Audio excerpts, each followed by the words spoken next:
سلامونه جوړ په خیر هیله د سخوي په خیر وي څنګه نو وخت وکړو کتاب اوریدو ته مو یو ځل بیا هر کله وایم په خیر راسي نن دغه کتاب څلورم سفر کوي دی چې درېمه برخه یې پیلېږي. پوښتنې د نوښت محرکونه خلاق ذهن د متمرکزو پوښتنو له پوښتلو سره قوي کیږي. هر څومره چې ډېرې او ښې پوښتنې وکړئ په هماغه کچه به ښه او خلاق فکر ولرئ. د متمرکزو پوښتنو پوښتل د هوښیارو کسانو نښه ده. کله چې له خپل ځان څخه مو د متمرکزو پوښتنو پوښتل زده کړه بیا نو هغه وخت کولی شئ له نورو هم متمرکزې پوښتنې وکړئ. اوس به اړینو پوښتنو ته راشو. هڅه کوئ کوم کار ترسره کړئ. دا هغه پوښتنه ده چې باید په خپل کار او شخصي ژوند کې له خپل ځان څخه وکړئ.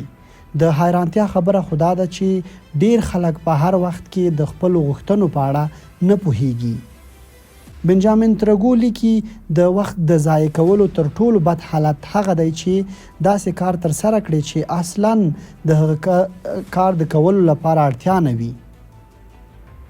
جورج سانتیانا وایي لنډ فکري پر دې معنی چې هڅې دوه برابره کړي او موخې هېرې کړي.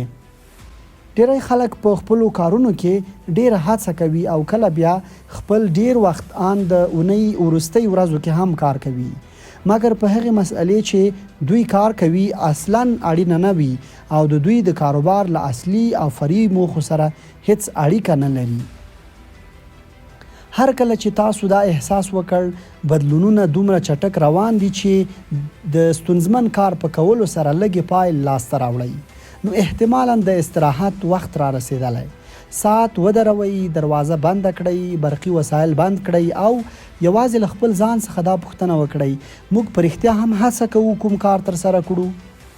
اکانومیسټ ورځپاڼې په 21 کلونو کې په داسې څېړنه خپره کړه چې د 10 کلونو په لړ کې د 150 څېړونکو لخوا پر 22,000 شرکتونو باندې شوې وه.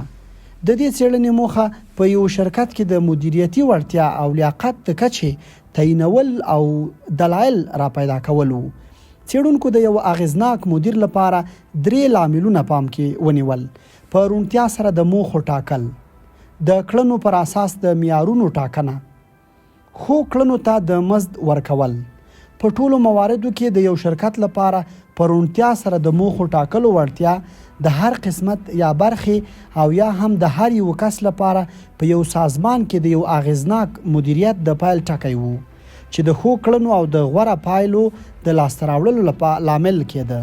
په رښتیا هم هڅه کوئ کوم کار ترسره کړئ، هڅه کوئ هغه څرنګه ترسره کړئ.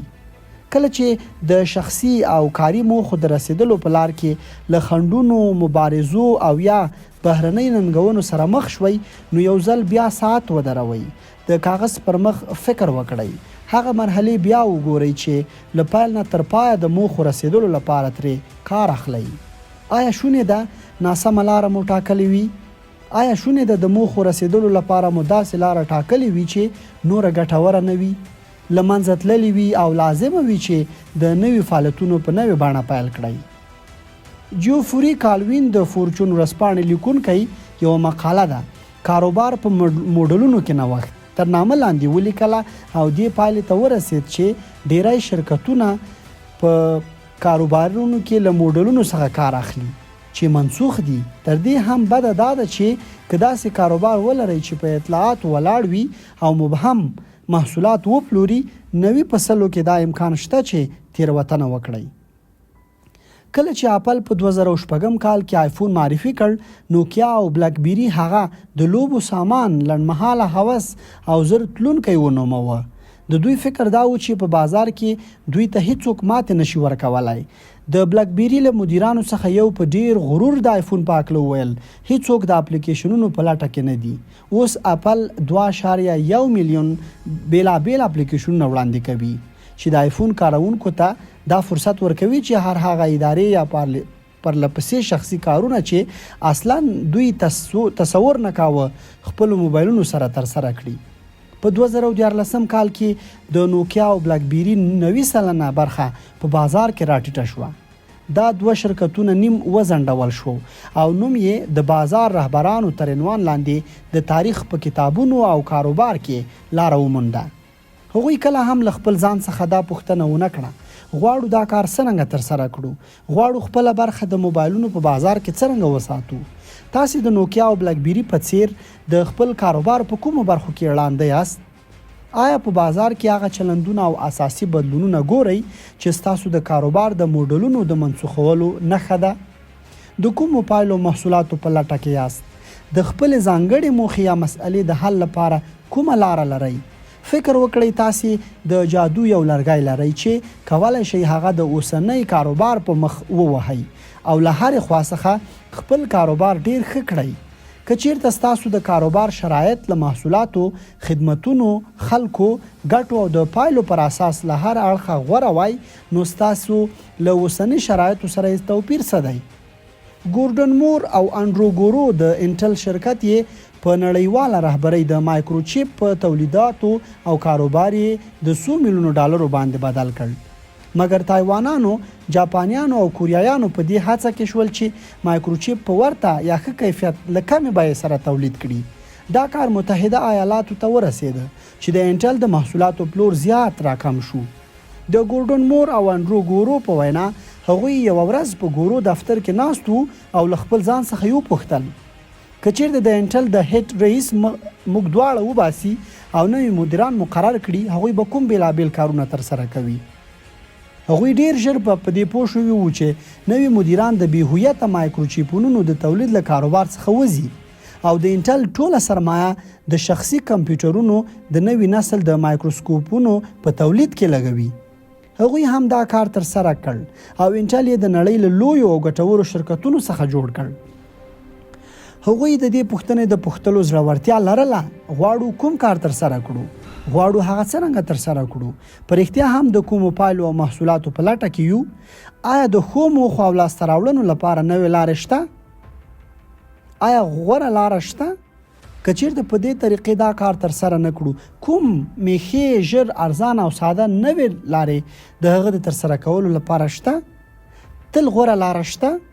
تل هرې موخې ته د رسیدلو لپاره اغیزمنې لارې شته؟ تل ستاسو د استعدادونو او ځانګړو منابعو د استفاده کولو لپاره غوره لاره شته؟ فکر وکړئ تاسو د خپل مدیریت لپاره یو ارزښتناک سلاکار مقرر کړئ ترڅو شرکت ته راشئ ستاسو اوسني فعالیتونه او نقشې وڅېړي.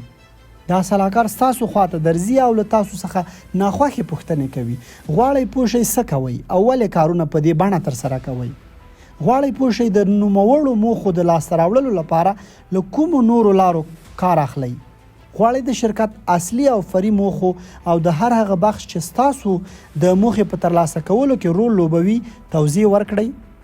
د خپل ځان مدیریتي سلاکار واوسئ. فکر وکړئ خپل ځان مو مقرر کړئ ترڅو ستاسو شرکت ته راشي او ډیر منطقي پرته له احساساتو او په ډیرې روڼتیا سره ستاسو کاروبار وڅېړي. له خپل ځان څخه بې رحمانه پوښتنې وکړئ. عملی تمرینونه: هغه کار چې غواړئ او هڅه کوئ په کاروبار کې ترسره کړئ په دقیق او واضح ډول نوموړی کار په 20 یا 25 کلمو کې توضیح کړئ. دویم، د موخو د لاسته راوړلو لپاره خپل عملی برنامې په 20 یا 25 کلمو کې واضح کړئ. په رښتیا هم که غواړئ هغه څرنګه چې ترسره کوئ هماغسې یې پلان کړئ. 5م څپرکی: فکري توپان د ډلهییز ځواک آزادول. فکري توپان یو له هغو ځواکمنو تاکتیکونو څخه دی چې کولی شي د یوې ډلې، ټیم او یا سازمان نوښت زیات، آزاد او ډیر کړي. د اغیزناکو مدیرانو یو مسؤلیت دا دی چې له هغو کارکونکو سره د توپان فکري جلسې جوړې کړي چې ټول تمرکز یې په کاروبار وي. که چیرته د خپلو خلکو له خلاقانه استعداد څخه ګټه وانخلئ نو ډیر تاوان به وګورئ. بیا نو اړ یاست داسې چاپیریال رامنځته کړئ چې هغوی د کاروبار د بریا په اړه د غوره مفکورو د وړاندې کولو لپاره وهڅوئ. د فکري توپان بهیر: په دې ځای کې شپږو هغو ټکو ته چې د فکري توپان د ترسره کولو او په خلکو کې د نوښت د پیدا کولو لامل کیږي اشاره کوو. اول، د فکري توپان یوې ډلې لپاره مناسبه شمیر 4 نه تر 7 کسانو پورې ده.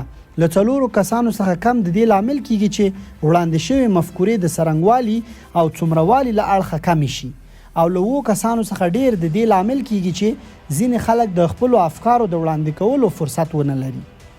کله چې زه د فکری توپان جلسې یوې لویې ډلې سره ترسره کوم نو هغوی له 4 نورو تر 2 کسانو ډلو باندې ویشم. له هغوی غواړم چې کارونه په جلا ډول ترسره کړي او د جلسې په پای کې خپل مفکورې ټولې ډلې سره شریک کړي. د فکری توپان د یوې جلسې مناسبه وخت 15 نه تر 45 دقیقو پورې دی. 10 دقیقې غوره حالت دی. ډیر اړین دی چې د ذهني توپان جلسې دقیق وخت ټولو ته ووایي او په ټاکل شوي وخت کې پای ته ورسوي. په یو محدود او مشخص وخت کې د مفکورو وړاندې کول دا خاصیت لري چې مفکورې د څرنګوالي او څومروالي له اړخه ډېرې شي. دریم د ذهني توپان د جلسې موخه دا ده چې په ټاکل شوي وخت کې ډېرې شونې مفکورې وړاندې شي. د وړاندې شوو مفکورو په منځ کې د څرنګوالي او څومروالي ترمنځ مستقیمه اړیکه شته.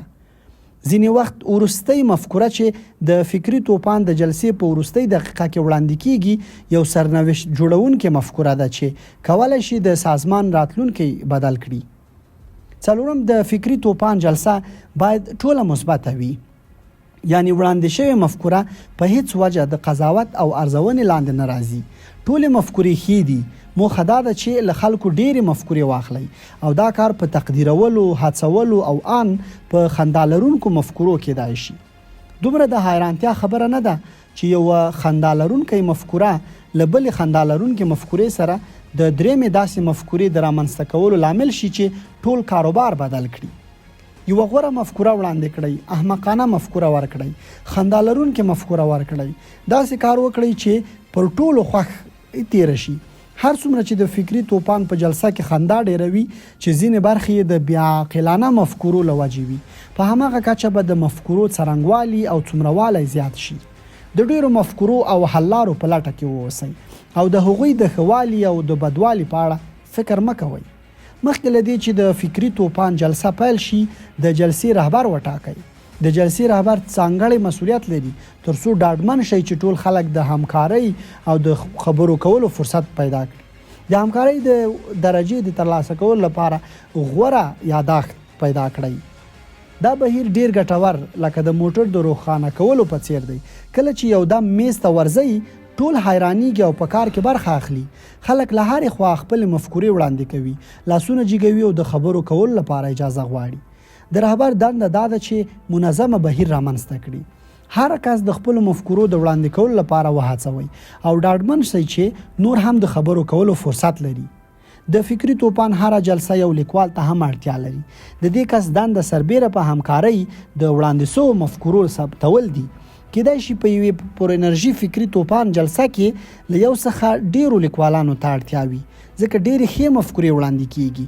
هر کله چې مې په ABM او نور شرکتونو کې د فکری توپان جلسې جوړولې، وړاندیز مې کاوه چې د میزونو او د هر میز د غړو ترمنځ لوبه ترسره شي تر څو دا معلوم شي چې کومه ډله ډېرې مفکورې وړاندې کوي. د لوبو مفکوره د دې لامل کیږي چې ټول هڅه وکړي تر څو داسې ډېرې مفکورې وړاندې کړي چې قضاوت او ارزونې ته اړتیا ونه لري. د ډلې د کلمو تخنیک. دا تخنیک ساده خو ځواکمن دی چې د فکری توپان په جلسو کې له دې لپاره تر دې ګټه اخیستل کیږي چې د نوښت پوښتنو یا ځانګړو مسایلو ته ځواب ووایي. د ډلې د کلمو تخنیک ساده بیلګه دا ده چې عبارت پوره شي. د بیلګې په توګه کولی شي 3 لاندې عبارتونه له بیلابیلو ځوابونو سره بشپړ کړئ. کولی شو په نوي راتلونکو ورځو کې خپل پلور 2 برابره کړو. که چیرته کولی شو د لیږد رالیږد او مدیریت لګښتونه 100% کې راکم کړو، که چیرته وشي کولی شو په دې بازار کې د خپل محصول اصلي تامین کوونکي واوسو. میزونو ته لاړ شئ او دا عبارتونه یا هغه نور عبارتونه چې تاسو لیکلي دي له هر یو شونې ځواب سره بشپړ کړئ. فکر وکړئ مخکې له مخکې منطقي، عملی او ارزانه د حل لاره شته، مګر تاسو تر اوسه پیدا کړې نه ده. ستاسو دنده دا ده چې قصدا وکړئ عبارتونه پوره کړئ تر څو خپل غوړې مفکورې وړاندې کړئ. د دې طریقې تل تمرین د یو سازمان د خلکو ټول خلاق فکر له څرنګوالي او څومروالي له اړخه تر ډیره زیاته وي. دا طریقه د هغو حل لارو د موندلو لپاره چې څرګنده ده خو تر اوسه ترې خبر نه یاست ډیره غوره ده. عملی تمرینونه په خپل کاروبار کې یو مسئله یا موخه پیدا کړئ. که چیرته هغه حل یا ترلاسه کړئ نو ستاسو په کاروبار کې ډیر توپیر رامنځته کوي. تاسو خپل ځان لپاره د فکری توپان ډله جوړه کړئ. د دې سفر کې پر اساس ټول بهیر ورته وایاست او وروسته بیا له هغوی وغواړئ هر څومره شونې مفکورې چې د یوې موخې یا مسئلې د ترلاسه کولو لپاره وي په فکری توپان کې ووایئ. له پایلو به یې حیران شئ. تر بیا ښه وخت.